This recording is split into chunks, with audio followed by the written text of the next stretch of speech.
آقا صلی اللہ علیہ وسلم کے دیوانوں، اور شب قدر کب ہوتی ہے؟ یا تو 21 کو ہوتی ہے، یا تو 23 کو ہوتی ہے، یا تو 25 کو ہوتی ہے، یا تو 27 کو ہوتی ہے، یا تو 29 کو ہوتی ہے۔ اب اس کو پانے کے لیے بزرگان دین بلکہ آقا کریم صلی اللہ علیہ وسلم خود بھی جو ہے اعتکاف فرمایا کرتے تھے۔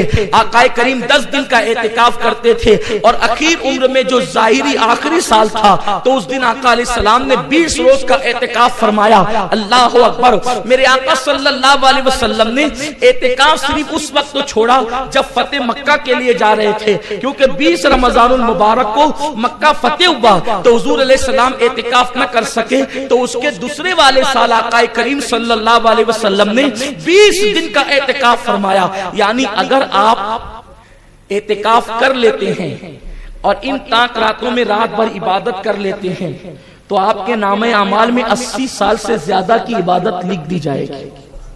اس کی بڑی برکتیں کبھی وقت ہوگا انشاءاللہ تو ہم شب قدر میں اس کا تذکرہ کریں گے۔ تو یہ ایک رات 1000 مہینوں سے افضل ہے، اور اعتکاف ماشاءاللہ ہمارے مرکز پر ابھی سے آپ ذہن بنا لیں، ابھی سے آپ نیت کر لیں کہ اپنے مرکز پر جو 10 روز کا اعتکاف ہوتا ہے، اگر اس اعتکاف میں آپ شریک ہو جاتے ہیں تو اس اعتکاف کی بڑی برکتیں ہیں۔ ابھی سے ذہن بنا کر کے چلیں، کیونکہ جس نے اعتکاف کیا سنت اعتکاف 10 دن کا مسجد کے اندر، اللہ اس کو 2 حج اور 2 عمرے کا ثواب عطا فرماتا ہے۔ اور اس کے بعد راتوں کی عبادت الگ، بھرپور عبادت کرنے کا، جس کو کہتے ہیں نا پیٹ بھر کی عبادت کرنے کا موقع ملتا ہے۔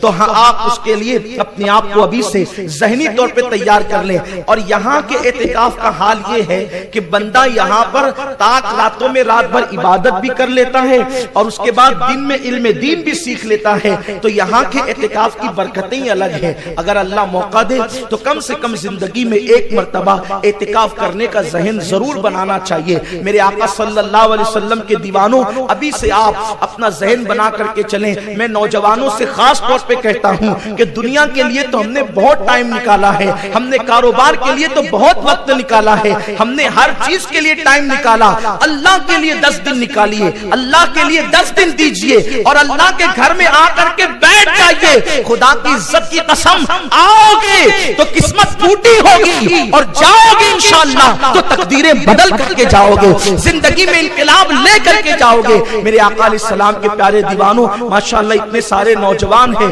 اگر ذہن آپ بنا لیتے ہیں تو میں سمجھتا ہوں کہ آپ کا یہاں آنا بھی کامیاب ہوگا اور یہاں سے جانا بھی کامیاب ہوگا۔ وہ رات جو لوگ اعتکاف کرتے ہیں ان لوگوں کو وہ رات مل ہی جاتی ہے جسے شب قدر کہتے ہیں، جس کے لیے صحابہ روتے تھے، جس کے لیے اولیاء اللہ دعائیں کرتے تھے، وہ حضرات کو شب قدر ملتی ہے جو اعتکاف کرتے ہیں۔ اور اگر آپ اعتکاف کسی وجہ سے نہ کر سکیں تو ہر تاک رات میں اسی مسجد کے اندر قیام اللیل ہوتا ہے، پوری رات عبادت ہوتی ہے، تو آپ اس کے اندر تشریف لے آئیں تاکہ پوری رات عبادت کا شرف حاصل کر لیں۔ تو آقا فرماتے ہیں یہ ایک رات، رمضان شریف کی ایک رات 1000 مہینوں سے افضل ہے۔ میں آپ سے گزارش کروں گا آپ اس کو سن کر ضائع مت کیجیے، آپ ذہن بنائیے کہ اس مرتبہ میں وہ رات پانا ہے۔ زندگی کا کوئی بھروسہ نہیں، اس سال تو ہم وہ رات کو پا کر رہیں گے۔ اللہ تبارک و تعالیٰ سے دعا کیجئے، رب کی بارگاہ میں گڑ گڑائیے کہ ہمیں اس سال شب قدر ملنا ہی چاہیے انشاءاللہ۔ پھر دیکھیے وارے نیارے ہو جائیں گے، خدا کا تقرب ملے گا، خدا کا۔ اور باپ کو بتاؤں، رمضان شریف میں کوئی دیانت داری سے عبادت کر لے، خدا کی قسم وہ ولی بنی جائے۔ یہ میں بہت قیمتی بات عرض کر رہا ہوں۔ اگر ایک ایک لمحہ کوئی قدر جانے نا اس مہینے کی اور سچے دل سے عبادت کرے، ابھی آگے میں اس کو کھولوں گا، عبادت کا مفہوم آپ کو آگے بتاؤں گا، کیونکہ آگے خطبے میں خود ہی بات آ رہی ہے۔ سچے دل سے عبادت کر لیں، یہ ایک مہینہ آپ کو ولی بنا دے گا۔ ارے جس مہینے کو پا کر انسان خدا کو پا لیتا ہے، جس مہینے کو پا کر انسان خدا کو پا لیتا ہے، پھر ولایت کس چیز کا نام ہے؟ خدا کو پانے کا نام ہی تو ولایت ہے۔ پانی پر چلنے کا نام ولایت نہیں، ہوا میں اڑنے کا نام ولایت نہیں، بلکہ خدا کو پا لینے کا نام ولایت ہے۔ اور جو اللہ کو پا لیتا ہے، آقا فرماتے ہیں من کان للہ کان اللہ لہ، جو اللہ کا ہو جاتا ہے اللہ اس کا ہو جاتا ہے۔ کوئی دیانتداری سے عبادت کرے. کیسی عبادت ابھی آگے بات آئے گی, ابھی آپ آگے بات سنیں گے کیسی عبادت ہونی چاہیے. ولی بن جائیں گے, ولی جنتی بن جائیں گے, ورنہ اس مہینے میں جو جنتی نہیں بنا وہ کبھی جنتی نہیں بن سکتا.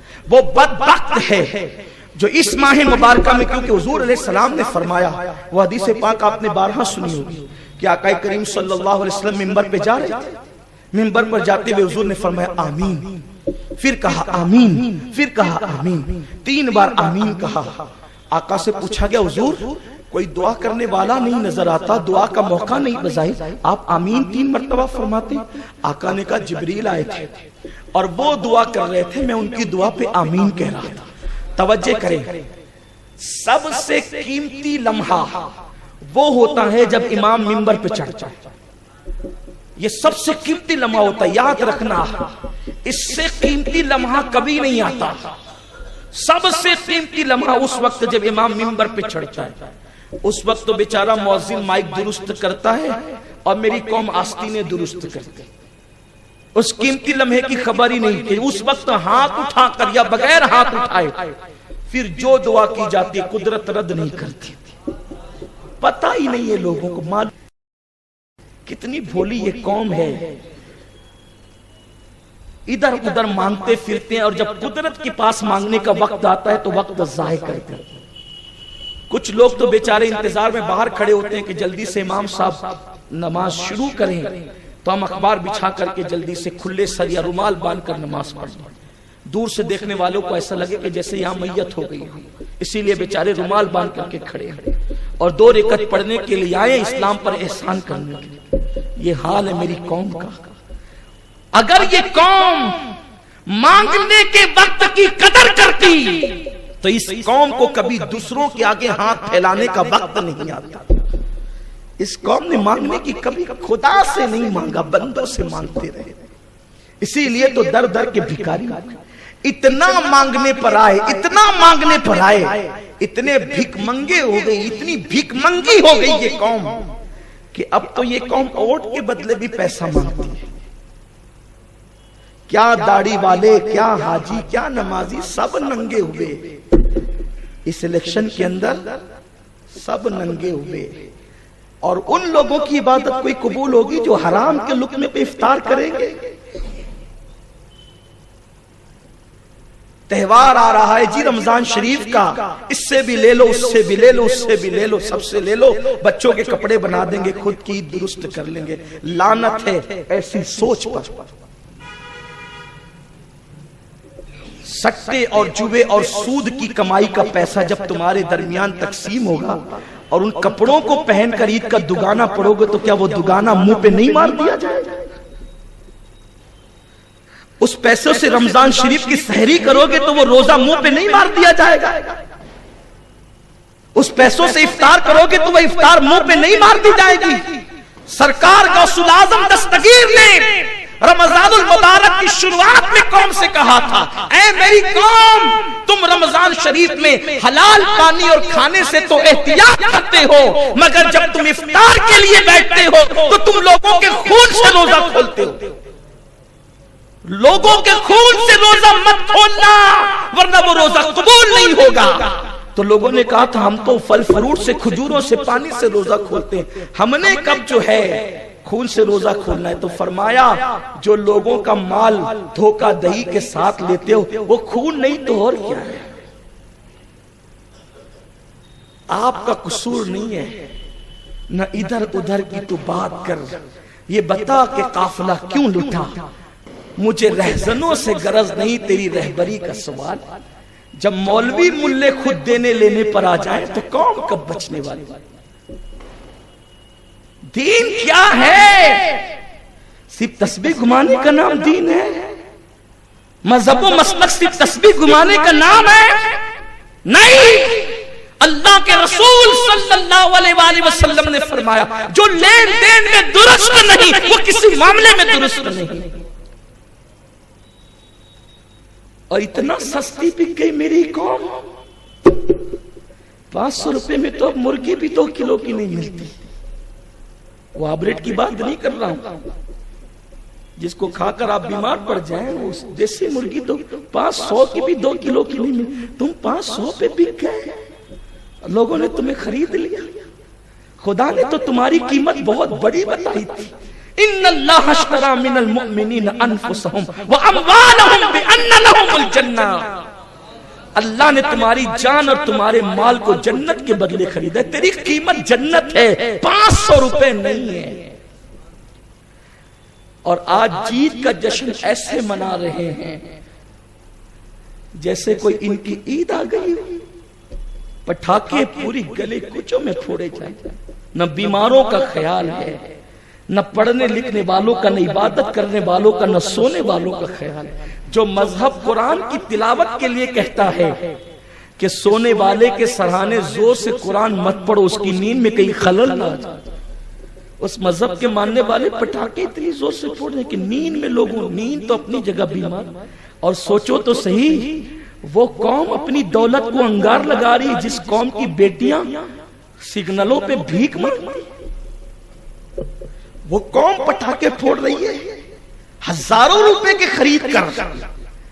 ایسے بھی غریب ہوں گے تمہارے شہر میں کہ رمضان شریف کا چاند دیکھ کر جن کو عید کی فکر ہوگی, اور ماں اپنے بچوں کو یوں بہلا بہلا کر کے پھسلا پھسلا کر کے وقت نکال رہی ہوگی کہ بیٹا تیرے بابا کی, تیرے باپ کی اٹھان آئے گی, تب ہم جا کر بازار سے کپڑے خرید کر کے لائیں. اس قوم میں رہتے ہو, امت کا درد نہیں, فکر امت نہیں, اور تم پٹاخے پھوڑ کے اپنی دولت کو آگ لگا رہے ہو. کون کر رہا ہے یہ؟ نام نہاد مسلمان, نام نہاد دیندار. سنو, سن لو, غور سے سن لو. جو ہار گئے ان کا تو آج ہی سے قلعہ کما ہو گیا, اور جو جیت گئے 5 سال کے بعد انہیں پھر زوال آنا ہے.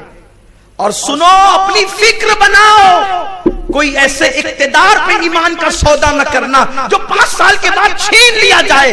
ہم تو اس اقتدار کے قائل ہیں کہ قبر میں جانے کے بعد بھی جو اقتدار چھینا نہ جائے اس کی طرف کوشش کرو, اور اس اقتدار کو ولایت کہتے ہیں. 800 سال ہو گئے غریب نواز قبر میں جا کے آج بھی ہند پہ حکومت کر رہے ہیں.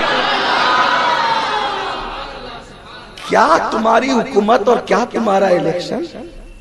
لعنت کرو ایسی چیزوں پہ, لعنت بھیجو ایسی چیزوں پہ.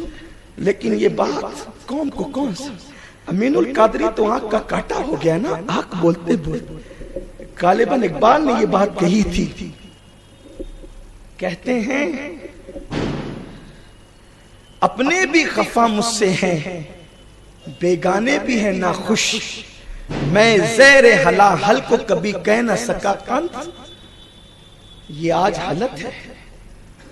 ملاؤں کا ایمان بکا, مولویوں کی پگڑیاں بکی, داڑیوں کی آبرو بکی. یہ آپ کا الیکشن تھا, اور وہ بھی صرف 5 سال کے اقتدار کے لیے. انا للہ و انا. پھر وہ قوم تباہ نہیں ہوگی تو کیا ہوگا. مسلمانوں اپنی قوم کی فکر کرو, اپنے آپ کی فکر کرو.